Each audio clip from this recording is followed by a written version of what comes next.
I was sitting quietly in my small bedroom when I heard the voices, my son Michael and his wife Rebecca.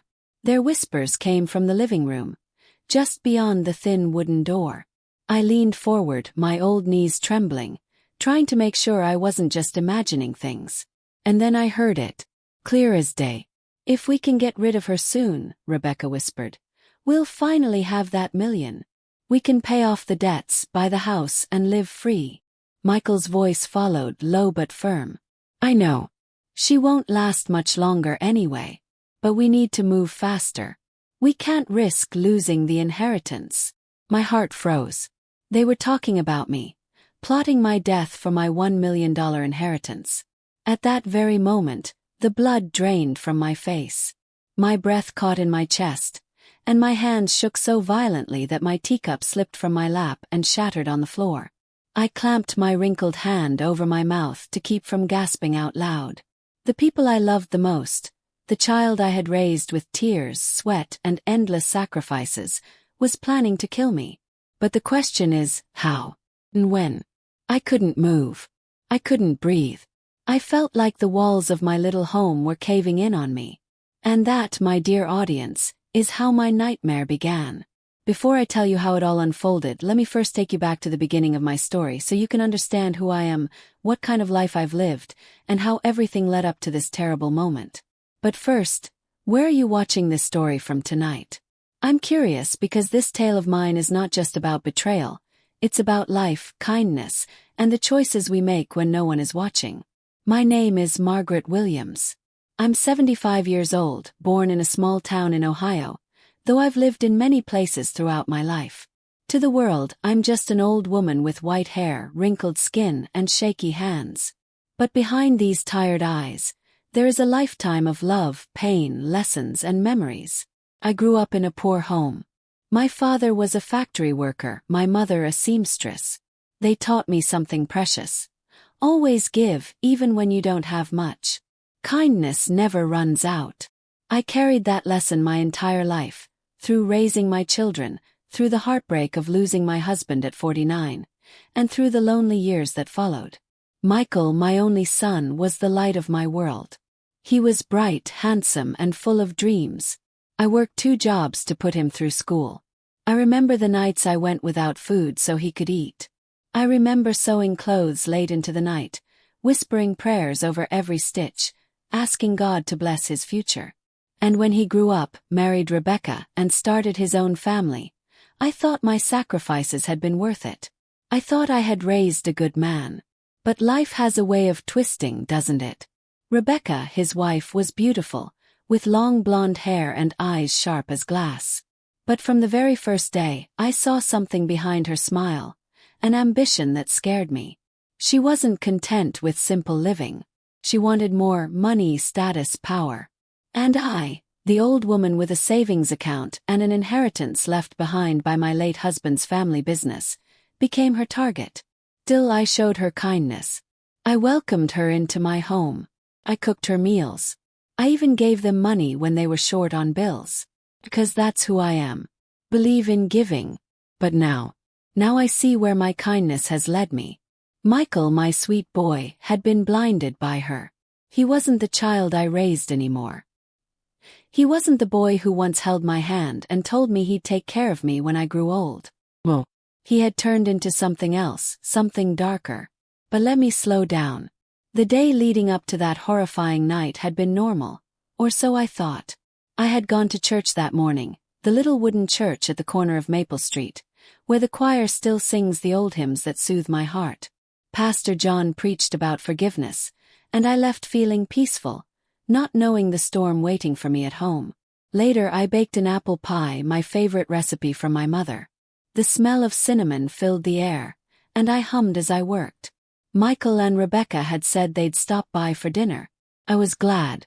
I thought maybe we could sit together, laugh, share stories like a family should. But the laughter never came. They arrived with forced smiles, Rebecca carrying a bottle of wine, Michael holding his phone more than he held a conversation. Something felt off, but I ignored it. I told myself, Margaret, don't be suspicious. They're just tired. Life is hard for young people these days. We ate in silence, except for Rebecca's occasional fake laugh. When they finally said goodnight, I thought the evening was over. But then, I heard them. Their voices, their whispers, their plot. And that brings me back to the broken teacup at my feet, my ears ringing with the sound of betrayal. You see, in that instant I had to make a choice. Do I confront them right away? Do I run? Or do I stay silent, pretending I know nothing, while secretly finding a way to protect myself? I knew one thing for sure. My life was in danger, and the very people I trusted the most were the ones holding the knife. But what I didn't know yet was that this was only the beginning. Because the next morning something happened that changed everything. Something so extreme, so shocking that it forced me to realize I was running out of time. The next morning I woke up earlier than usual. My old bones ached as they often did, but my heart was beating with a different kind of pain, the heavy burden of what I had overheard the night before. I moved slowly to the kitchen, my slippers shuffling across the worn-out linoleum floor, and set the kettle on the stove.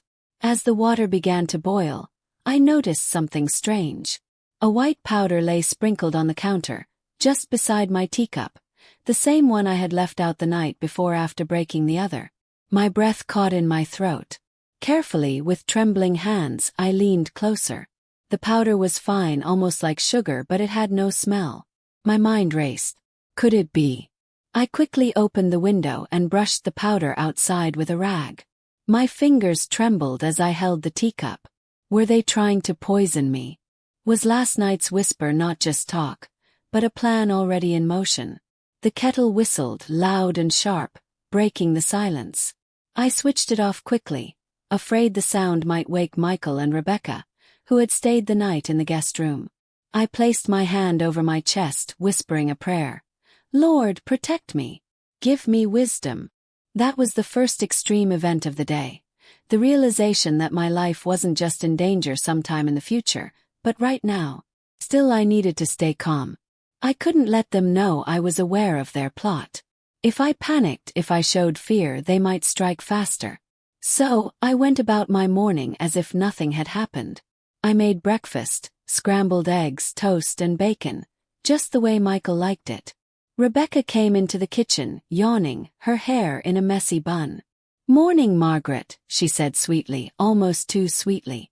"Good morning, dear," I replied, keeping my voice steady. I watched her eyes carefully.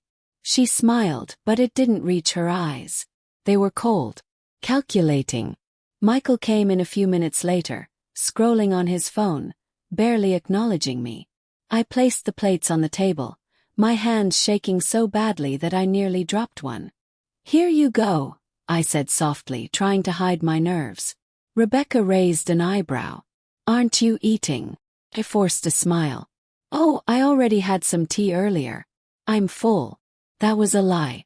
My stomach was empty, but how could I eat knowing what they might have done to the food? I sat across from them, watching as they ate. Every bite felt like a test. Rebecca chewed slowly, her eyes flicking toward me, studying my reaction. Michael shoveled food into his mouth, oblivious, or perhaps pretending to be. I pretended to knit after breakfast, sitting in my rocking chair near the window. My hands moved with the needles, but my mind was far away. I thought about all the years I had loved them, all the kindness I had shown, and now, this betrayal. But I wasn't ready to give up. No, not yet. As the hours passed, I thought about my options. I could go to the police, but what would I tell them? That I overheard whispers and found powder on my counter. They would laugh at an old woman, call me paranoid. And if the police came to the house, Michael and Rebecca would know I had exposed them. That might push them into acting even faster. I needed proof, evidence, something solid to protect myself. The less extreme part of that day came in the afternoon. Michael left to run errands, and Rebecca sat in the living room painting her nails while I cleaned the kitchen. For a moment, it felt almost normal, almost like we were just family spending a quiet day together. But deep down I knew better. I thought about calling my neighbor, Mrs. Thompson, a kind widow who often brought me fresh bread. Maybe I could confide in her. But then again, if Michael or Rebecca found out, Mrs. Thompson could be in danger too. So I kept silent.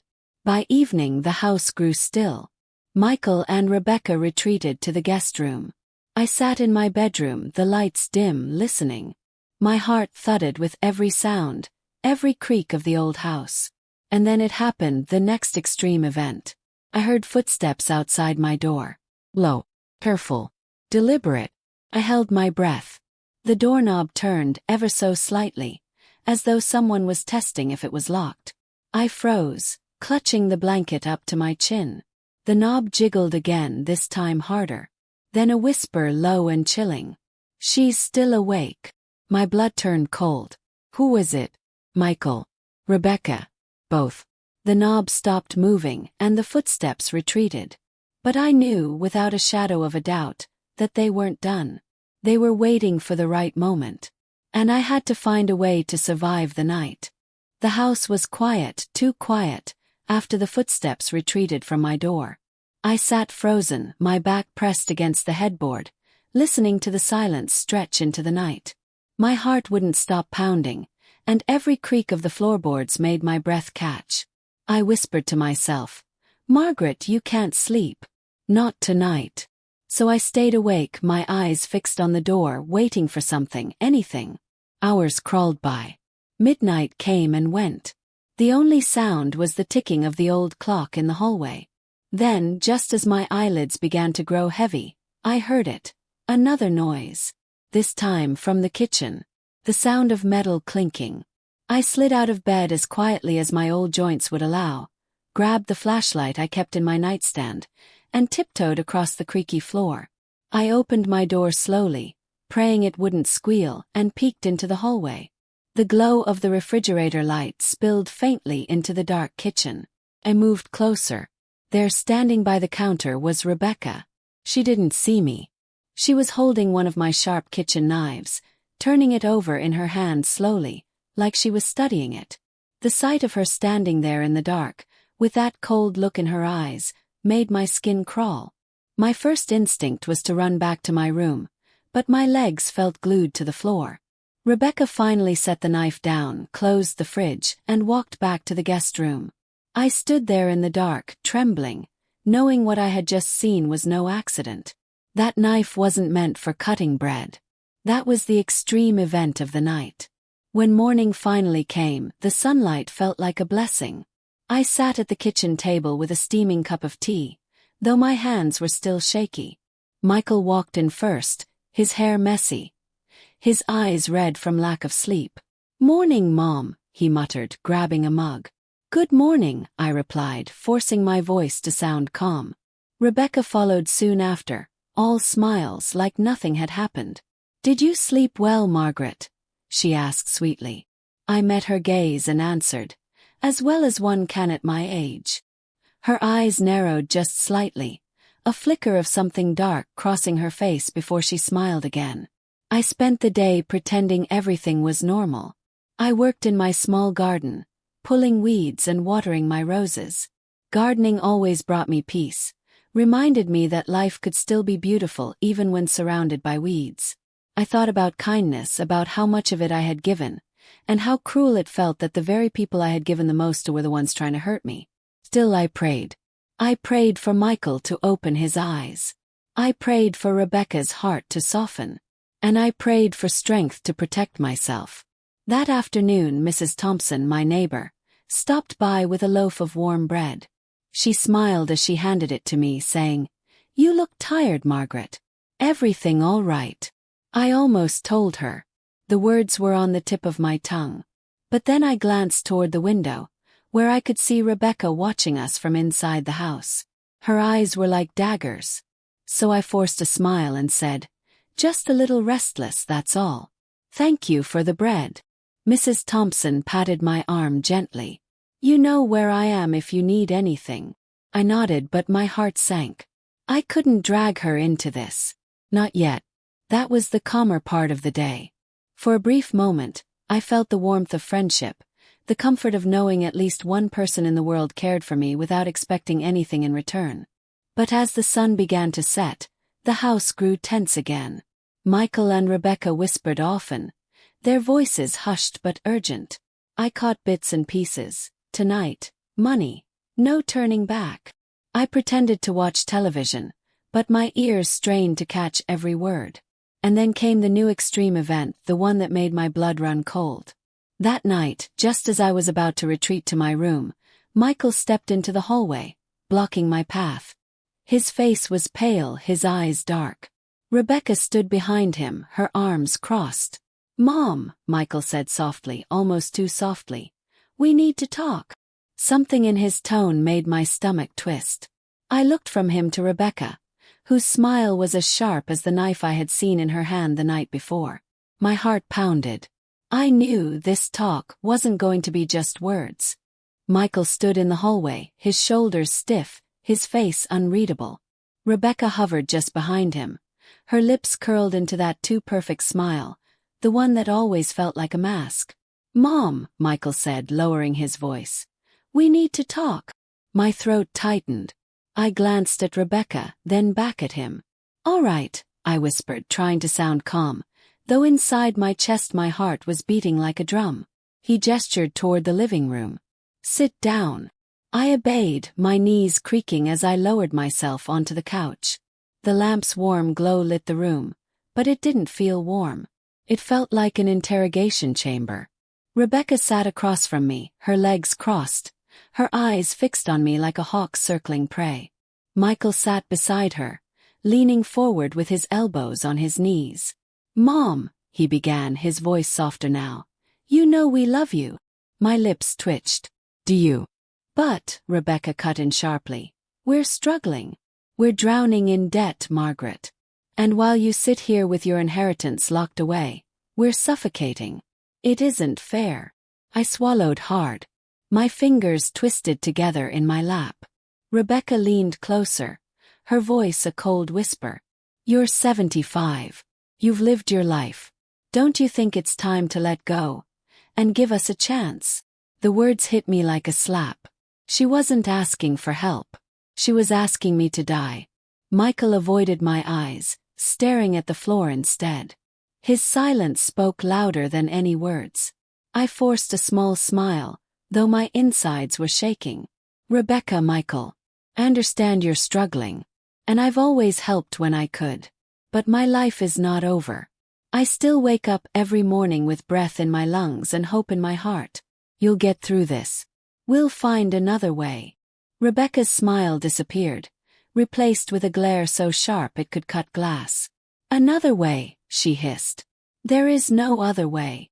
Michael finally spoke, his voice heavy. "Mom, you don't understand. If something happens to you, everything gets easier. For everyone." The air left my lungs. I couldn't believe what I was hearing. My own son, the boy I raised, the boy I loved more than life itself, was speaking about my death like it was a business transaction. That was the extreme moment of that night, the confirmation. No more whispers. No more guesses. They wanted me gone. But I couldn't show fear. If I did, they'd know I was aware. So I nodded slowly, pretending to think. "I hear your pain," I said gently. "Let me sleep on it. Maybe there's a way I can help." Rebecca's eyes narrowed, but Michael nodded. "All right, Mom. Tomorrow then." They stood and left me sitting there, trembling inside but keeping my face calm. When I finally retreated to my room, I locked the door, pressed my back against it, and let out the breath I'd been holding all evening.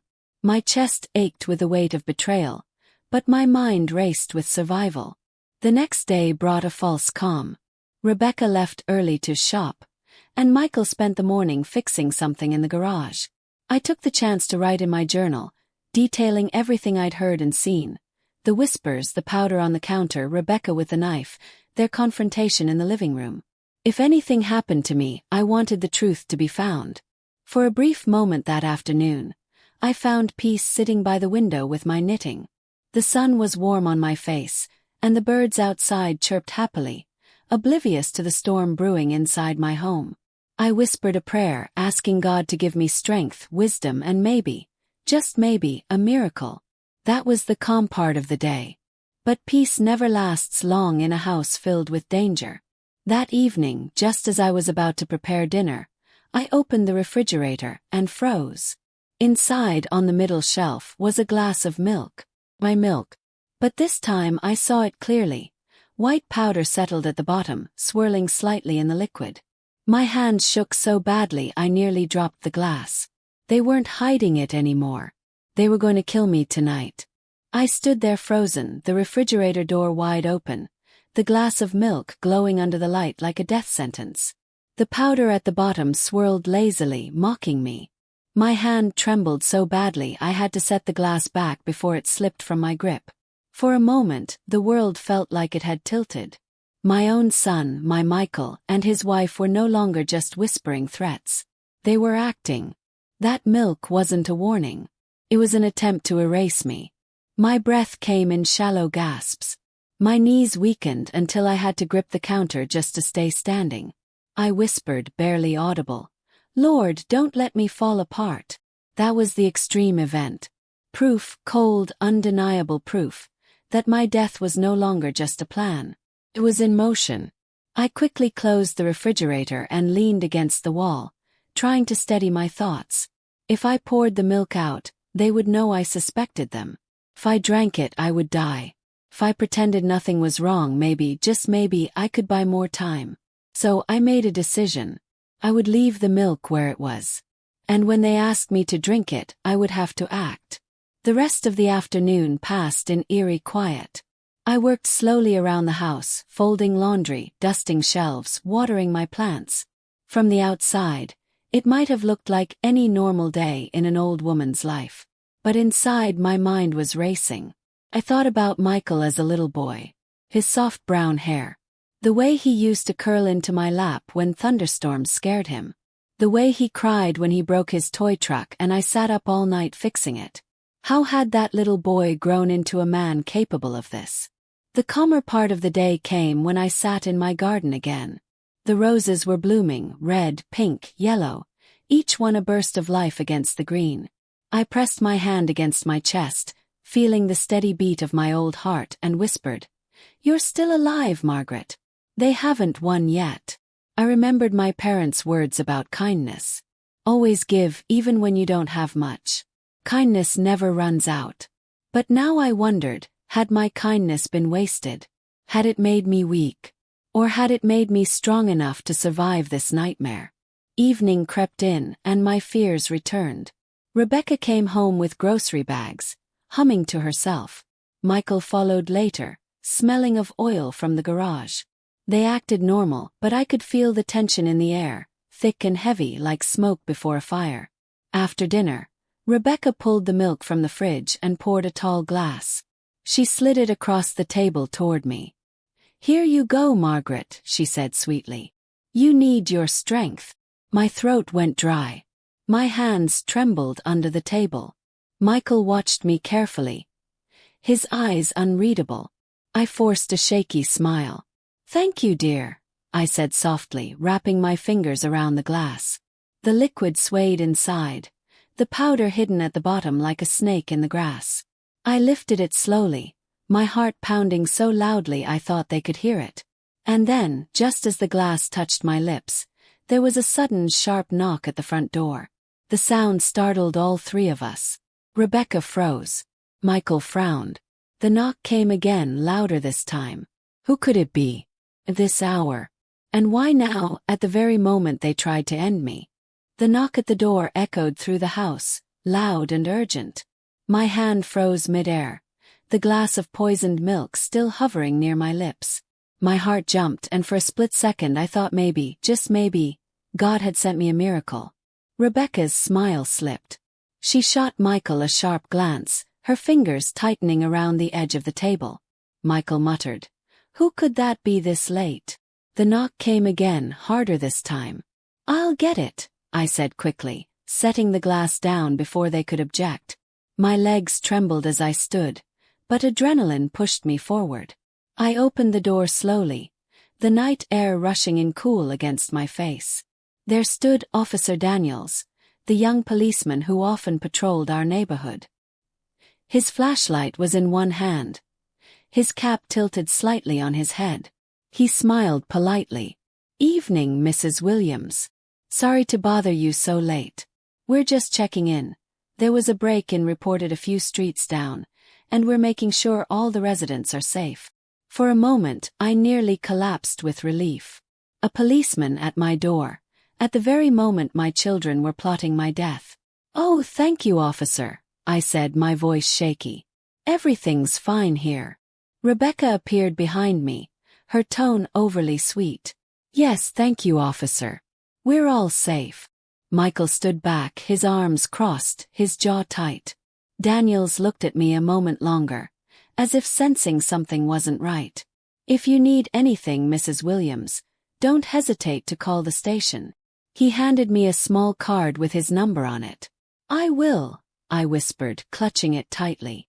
That was the extreme event, the knock that saved me from the poisoned glass. When I closed the door, Rebecca's smile returned, but it was sharper now, laced with irritation. "Well," she said, laughing lightly, "that was a bit dramatic. But everything's fine. Why don't you finish your milk, Margaret?" I shook my head gently. "Oh dear, I think I'm too full from dinner. Maybe tomorrow." Her eyes narrowed. Michael said nothing, just stared at me with those dark, unreadable eyes. The rest of the evening dragged on with tense silence. I excused myself early, retreating to my room under the pretense of being tired. Behind my locked door, I sat on the bed clutching Officer Daniels' card, tears streaming down my cheeks. For the first time I had someone I could reach out to if things got worse. The calmer part of the next morning brought a fragile sense of peace. The sun shone through the curtains, and I busied myself baking muffins, something that always soothed my nerves. The smell of blueberries filled the air, reminding me of gentler times when Michael was a boy, tugging at my apron strings, begging to lick the spoon. Rebecca sat scrolling on her phone. Michael went out for a drive. For a few precious hours I felt almost safe, almost normal. But I knew better. That knock on the door hadn't changed their minds. It had only delayed their plan. That evening, as the house grew quiet again, I tucked the officer's card into my nightstand drawer. I told myself, if I hear one more thing, if they try again, I'll call. And just as I lay down ready to close my eyes, I heard it, voices from the guest room. I pressed my ear to the thin wall, holding my breath. Rebecca's voice was sharp, urgent. "We can't wait any longer. She's suspicious. Tonight has to be the night."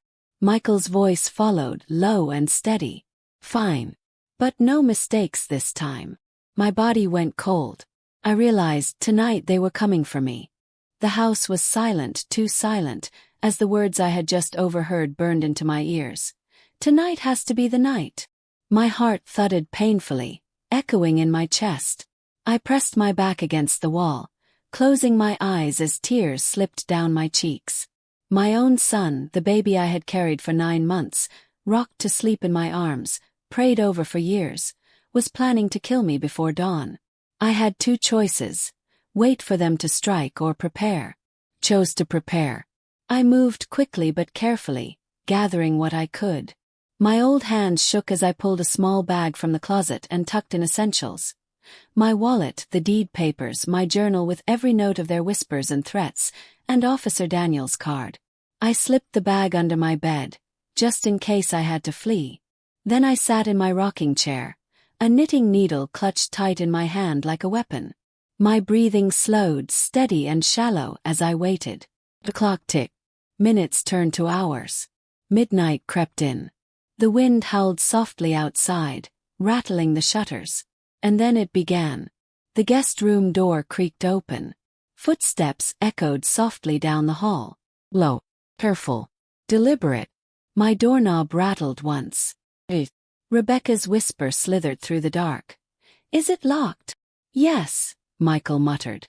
"Then we break it," she hissed. That was the extreme event, the moment they finally acted. I gripped the knitting needle tighter, my breath coming in shallow bursts. My door shook violently as Michael shoved his shoulder against it. The old wood groaned, threatening to split. "On 3, he whispered. 1, 2. Before he reached 3, I screamed. Loud, piercing, desperate. "Help! Somebody help me!" The sound startled them. The door stopped rattling. "Shut up!" Rebecca snapped, her voice sharp and panicked. I screamed again, louder this time. My voice tore through the quiet street. Lights flickered on in a neighbor's house across the way. "Michael, we can't do this now," Rebecca hissed. "The neighbors will hear." Their footsteps retreated quickly down the hall, the guest room door slamming shut behind them. My whole body shook. I sank to the floor, gasping for air. My scream had saved me, at least for tonight. The calmer part of the following morning was deceptive. Sunlight filled the house, and Michael and Rebecca acted as if nothing had happened. Rebecca hummed while making coffee. Michael sat at the table scrolling on his phone. "Rough night, Mom?" Michael asked casually, not looking up. I forced a smile, my hands trembling around my teacup. Just couldn't sleep. But inside I was seething. They thought I was weak. They thought I was scared. And yes, I was scared, but I wasn't helpless. I spent the day quietly preparing. I wrote another detailed entry in my journal, sealed it in an envelope, and tucked it into my Bible. If anything happened, someone would find it. I also slipped Officer Daniels' card into my apron pocket, keeping it close. The hours dragged on. Rebecca went out shopping again. Michael tinkered in the garage. I used the quiet to strengthen myself, whispering prayers under my breath, reminding myself that kindness did not mean surrender. But as night fell again, the fragile peace shattered. I was in my room, just about to lock the door, when I noticed something chilling on my nightstand. A folded note. With shaky hands I opened it. The words were scrawled in Rebecca's handwriting. "Tonight there will be no escape." My breath caught. They had found a way into my room. And now they were warning me.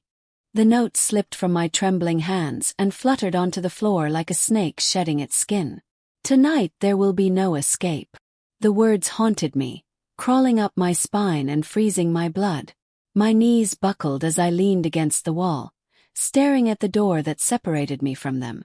They had entered my room without me knowing. They had walked among my things, touched the place where I laid my head at night. It meant they could do it again whenever they wanted.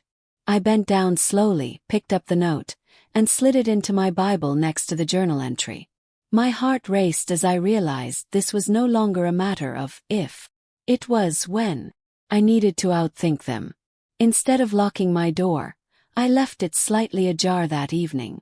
I dragged my rocking chair toward it and sat with my knitting needle tight in my grip. My ears strained for every creak, every whisper, every footstep in the hall. 4 hours, the house was eerily quiet. Too quiet. The kind of silence that makes you feel watched. At around 1 a.m. I heard it. Soft padding steps, deliberate, cautious. My eyes darted to the crack in the door. A shadow moved past. Then another. I held my breath. The shadows paused. Whispers floated back to me. "She's awake." Then we wait. My heart thundered, but I kept still, rocking ever so slightly as though I hadn't heard them. After a long while, the steps faded, and the hallway returned to silence. That was the calmer sequence, though my insides twisted like rope being pulled too tight. When morning finally broke, I made a decision. I had to act without letting them know I was aware of their plan. Rebecca drove into town to run errands, and Michael disappeared into the garage. It was my chance. I picked up the phone, my hand shaking so badly I almost dropped it, and dialed Officer Daniels' number from memory. He answered on the 3rd ring. "Daniels. Officer, this is Margaret. We spoke before," I whispered, glancing over my shoulder. "I don't have much time. My son and his wife, they're trying to kill me. I have proof. I've been writing everything down." There was silence on the other end. Then his voice firmed. "Ma'am, stay calm. Do not confront them. I'll come by tomorrow morning. We'll make a plan together. Can you hold out until then?" Tears welled in my eyes. "Tomorrow. Just one more day." "Yes, officer. I'll try." I hung up, tucking the phone back into its cradle. For the first time in weeks, I felt a shred of hope. But that night the danger returned. Stronger. As I climbed into bed, I noticed the air smelled faintly sweet, Unnatural, almost chemical. I coughed, my throat scratching. My gaze shot toward the vent in the corner of my room. A thin, almost invisible mist leaked out. Rebecca's laugh echoed faintly down the hall. They weren't waiting anymore. They were poisoning me in my sleep. The sweet, choking smell thickened in my room, burning my throat and making my head spin. My chest tightened as if invisible hands were squeezing the life from me. They were poisoning me. I stumbled out of bed, clutching my chest, my mind racing. Not like this. Not tonight. I dragged myself toward the window, fumbling with the latch until it finally cracked open. Cold night air rushed in, mixing with the strange mist.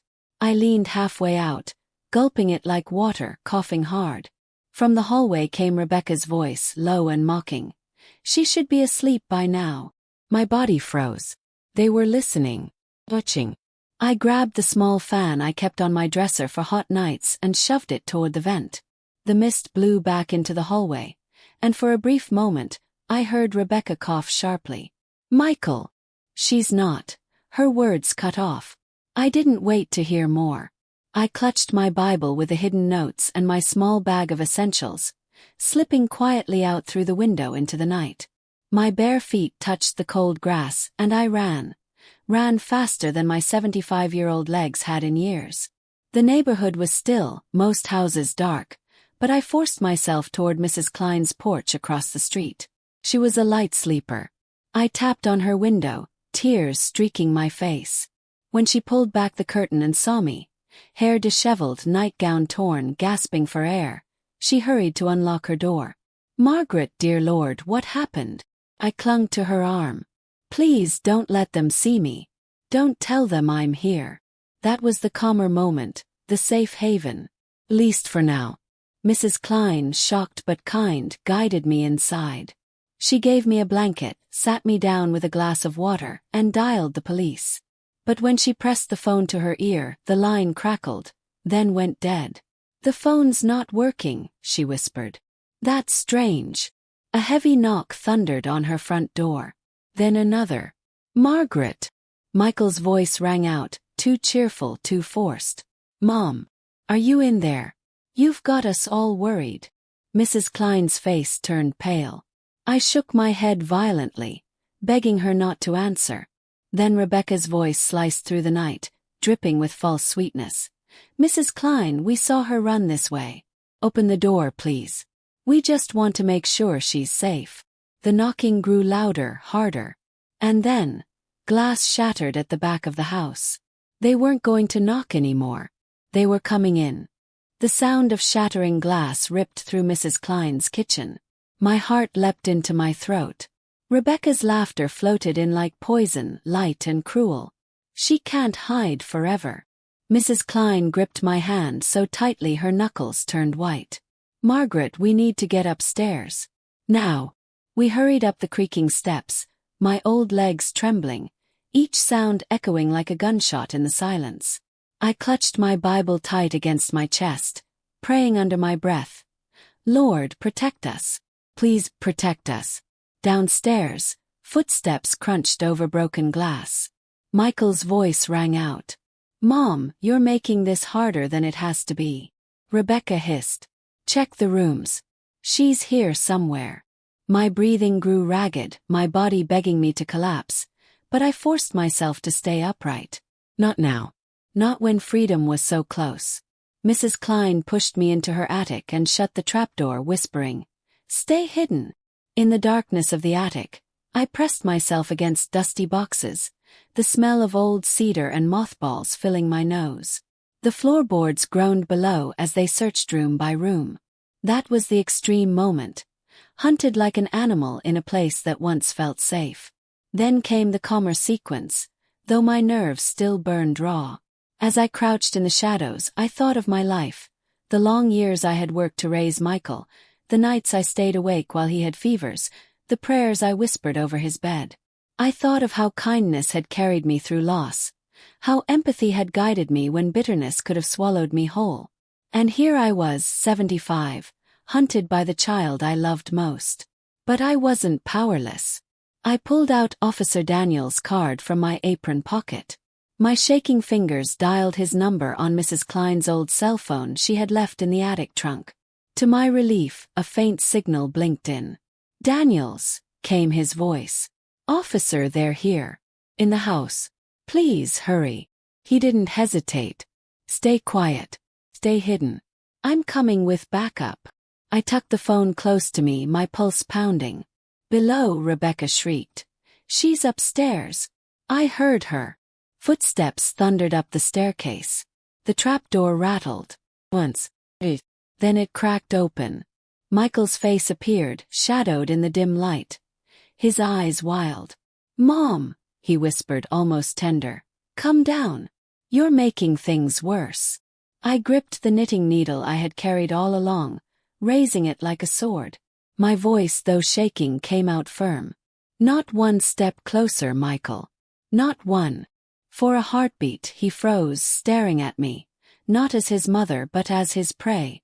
Then Rebecca shoved him aside, climbing up with a kitchen knife glinting in her hand. "This ends now," she snarled. At that exact moment, sirens wailed outside. Red and blue lights flashed through the attic window. "Police! Open up!" The attic filled with chaos. Rebecca cursed, lunging toward me, but Michael grabbed her wrist. "Rebecca, stop. It's over." Officers stormed the house, their heavy boots shaking the walls. In seconds, the attic swarmed with light. Officer Daniels himself pulled Rebecca down, the knife clattering to the floor. Michael sank to his knees, his face crumbling. "Mom. I didn't mean." His voice cracked, but I looked at him and saw nothing but a stranger. The officers cuffed them both. Rebecca screamed curses. Michael wept silently. As they were led away, I sank against the wall, the knitting needle slipping from my hand. That was the final extreme event. My survival against the people I once trusted most. The calmer resolution followed. In the weeks that passed, neighbors brought me food, comfort, and prayers.